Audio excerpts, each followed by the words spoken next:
Halo, terkait dengan Hari Bumi tanggal 22 April kemarin, kami dari kelompok 2 yang terdiri atas Ida, Siti, dan Intan akan menjelaskan betapa pentingnya isu perubahan iklim terhadap bumi.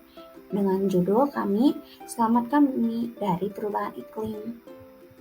Nah, sebelumnya, apa sih emisi karbon dan pengaruhnya pada lingkungan?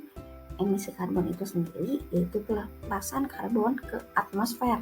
Setiap tahunnya, manusia menyumbang 51 miliar ton gas rumah kaca ke atmosfer yang akibatnya bisa kita rasakan di sekitar kita.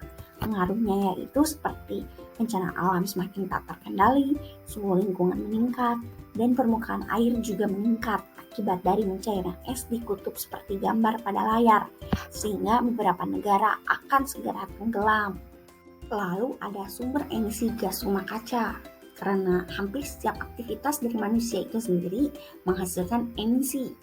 Dan pembuatan barang-barang pun penyumbang emisi gas rumah kaca terbesar, seperti contohnya adalah pembuatan semen yang masih mengeluarkan banyak karbon. Dan sebenarnya solusinya itu adalah membuat penangkap karbon di pabrik membuat semen, atau memasukkan karbon tersebut ke dalam beton, lalu mengubur karbon ke dalam bumi agar tidak menumpuk di atmosfer. Sumber daya tak terbarukan seperti minyak bumi dan batu bara harganya murah karena kita sudah menghabiskan banyak uang untuk membangun fasilitasnya agar sumber daya tersebut bisa dimanfaatkan dengan mudah. Energi listrik pun masih mengeluarkan emisi karena kita masih menggunakan sumber daya tak terbarukan untuk membuat listrik. Sumber pembangkit listrik yang lebih ramah lingkungan seperti angin atau matahari tidak bisa selalu diandalkan karena ada hari-hari berawan atau tidak berangin. Solusi terbaik saat ini adalah pembangkit tenaga nuklir, tapi solusi ini masih butuh pengembangan lebih lanjut. Seberapa sering kalian makan ayam atau daging?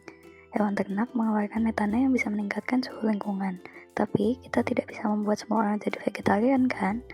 Banyak orang sudah mulai beralih memakan daging buatan atau plant-based meat. Walaupun harganya sekarang masih mahal, jika banyak yang mengkonsumsinya, pasti harganya akan jadi semakin murah.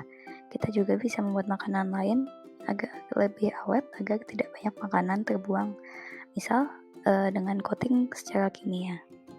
Kemudian dengan menggunakan kendaraan yang paling ramah lingkungan, yakni dengan kendaraan listrik, yang mana akan semakin baik jika pembuatan listriknya sudah ramah lingkungan.